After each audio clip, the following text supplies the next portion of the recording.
السلام عليكم ورحمة الله تعالى وبركاته. الحمد لله وصلى الله وسلم على سيدنا ومولانا محمد وعلى آله وأصحابه وتابعيهم بإحسان إلى يوم الدين. أما بعد. Allah, il est Rabbul Alamin. Allah, il est Wahid Ahad, unique, et il n'a nul égal. Tout autre que Allah est créé par Allah. Donc que ce soit les corps ou les caractéristiques des corps, que ce soit les corps ou les actes des corps. Il y a ce qu'on appelle des corps, substances, matière. Et ça s'appelle jism en langue arabe. Jism, c'est ce qui est composé. Et on a en parallèle ce qu'on appelle a'rad. Ça veut dire les caractéristiques liées et indissociables des ajsam, des corps. La couleur n'existe pas en soi, elle existe liée à une substance. On dit la couleur de telle ou telle matière, la couleur de telle ou telle substance.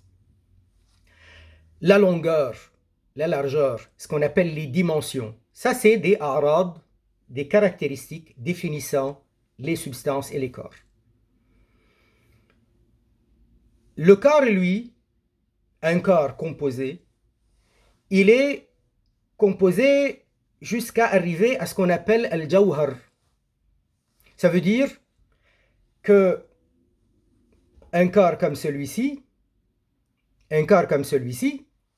on peut le décomposer, on peut le partager, jusqu'à arriver à une particule très petite, infime, mais c'est une particule qu'on appelle al-jawhar. Celle-ci, elle ne se décompose plus. Ça, c'est une affaire rationnelle. Et donc, le nombre des jawahir, ça veut dire des particules élémentaires, composant ce corps-là, sont définis. Mon corps à moi, il est plus grand que cette gomme. Donc forcément, il est composé avec des particules plus. C'est ce qu'ils disent Ahlus Sunnah wal Jama'a. Très bien. Les ulama de Ahlus Sunnah wal Jama'a, ils disent clairement, et ça c'est la parole des grands ulama de Ahlus Sunnah, depuis l'imam al-Ash'ari, l'imam al-Maturidi, l'imam Abu al-Ma'in al-Nasafi, l'imam al-Ghazali, et même Maulana Ahmad Raza, et son cheikh, son oustaz al-Badayouni al-Uthmani dans al-Mu'taqad al-Muntaqad. Ce qui définit un corps, c'est qu'il est mutahayyiz. Ça veut dire il occupe une circonscription. Il est limité dans des dimensions. Et donc limité dans des dimensions, ça veut dire ça occupe un espace. Le mot makan veut dire ça, tout simplement. Le mot makan ne veut pas dire autre chose. Le mot makan veut dire la circonscription d'une substance quelconque. C'est ce qui circonscrit les dimensions d'une substance quelconque, qu'elle soit composée ou qu'elle soit al-jawhar, al-fard, qui ne se décompose plus. L'affaire, elle est simple. L'affaire, elle est pas compliquée du tout. Celui qui veut enseigner ad-din, il doit le simplifier, il ne doit pas le compliquer. Entrer dans des débats, est-ce que ar-ruh est un jism ou un jawhar? C'est un débat entre les théologiens. Quoi qu'il en soit. Certains, ils vont dire, c'est un jawhar et non pas un jism, parce qu'ils considèrent qu'il n'est pas composé. Ok, pas composé, mais ça reste un jawhar. Et un jawhar, selon cette définition-là, est forcément mutahayyiz. Le ruh de n'importe qui, c'est en l'être vivant. Tant qu'on est vivant, on a le ruh en nous. Nous sommes donc quelqu'un, un corps. Donc il y a un lieu, un espace, un endroit. On meurt. Malak al-Maut, il prend notre ruh, il l'amène ailleurs. Très bien, il la déplace. Il la sort d'un endroit à un autre. On dit, Malak al-Maut, il prend le ruh du corps de l'être vivant, il meurt. Les malaïkas qui attendent à côté, malaïkatul rahma ou malaïkatul azab, wal-iyazu billah, ils prennent un ruh et ils montent avec un ruh au ciel. Si c'est un taqi, il continue à progresser d'un ciel à un autre jusqu'à Sidratul Muntaha. Puis après, un ruh rejoint le corps, de nouveau sur la terre, dans le qabr. Et puis après, on reste avec son ruh jusqu'à la décomposition du corps. Et puis après, un ruh se déplace soit dans Al-Jannah, soit dans le premier ciel, soit dans l'espace entre le ciel et la terre, soit, wal-iyazu billah, si c'est le ruh d'un kafir, ça va dans ses djinns. Donc, ruh va d'un endroit à un autre. Dire c'est pas un jism, mais c'est un jawhar, ok, c'est un débat. Mais quoi qu'il en soit, un jawhar par définition, ça veut dire la particule d'un corps. Si le corps il est circonscrit dans une dimension quelconque, circonscrit, ça veut dire occupant un espace, ça s'appelle makan. Donc comment vous voulez que la particule d'une substance ne soit pas circonscrite dans un endroit? L'affaire n'est pas compliquée. L'affaire, elle n'est pas compliquée.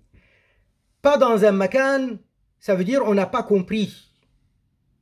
Qu'est-ce qui est pas dans un makan? Ce qui n'est pas substance, ce qui n'est pas corps, ce qui n'est pas particule d'un corps. Si nous définissons al-jism par ce qui lui est lié et indissociablement lié à lui, qui est al-makan et al-zaman, ça veut dire un espace et une durée, parce qu'il a un début à son existence, ça veut dire tout ce qui compose la substance, toutes les particules, jusqu'à la plus petite particule qu'on appelle jawhar, c'est forcément donc dans un endroit. Vous voulez que le corps soit dans un endroit et les particules qui composent le corps ne soient pas dans un endroit?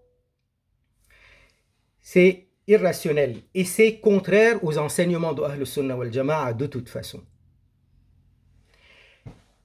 Est-ce que maintenant l'imam Al-Ghazali, rahmatullahi ta'ala alayh, a écrit ce livre qui s'appelle Al-Ajwiba Al-Ghazaliya ala al-Masail Al-Ukhrawiyya? C'est un mensonge. L'imam Al-Ghazali n'a pas écrit ce livre. L'imam Al-Ghazali, on lui a attribué faussement et mensongèrement plusieurs livres, y compris celui-ci. Et les ulama qui ont fait des études sur la biographie et la bibliographie de l'imam Al-Ghazali le disent clairement, que ce livre-là est attribué mensongèrement à l'imam Abu Hamid Al-Ghazali rahmatullahi alayh. Après, est-ce que l'imam Al-Ghazali il a parlé de Al-Jawhar et que Al-Jawhar est mutahayyiz? Est-ce que Al-Jawhar, donc la particule infime, la plus petite composant un corps quelconque, une substance quelconque? Oui, il en a parlé. L'imam Al-Ghazali, il a écrit des livres. Parmi les livres, il a Ihya Ulumuddin, très connu. Al-Iqtisad fil I'tiqad, c'est un livre de l'imam Al-Ghazali. Et l'imam Murtada al-Zabidi, il a commenté Ihya Ulumuddin. Et il est un des ulama de Ahl Sunnah wal Jama'a. Et il relate avec beaucoup de justesse cette affaire-là, qu'un jism, il est circonscrit dans un endroit, et donc et la particule aussi, al-jawhar également. Donc, n'allons pas chercher les choses qui perturbent là où il n'y a pas besoin de les chercher. بارك الله فيكم سبحان الله والحمد لله ولا إله إلا الله اللهم صل وسلم وبارك على سيدنا ومولانا محمد. Ad-din, c'est ce qui nous vient du Coran et de la Sunna. Et les ulama de l'islam, ils ont la vertu et la particularité et la grande loyauté qu'ils n'ont pas inventé des choses, ils ont tout simplement repris et expliqué et développé. On n'invente pas dans Ad-din de nouvelles règles. Subhanallah, wassalatu wassalam ala Sayyidina Muhammad, wa ala alihi wa ashabihi wa tabi'in, wassalamu alaikum.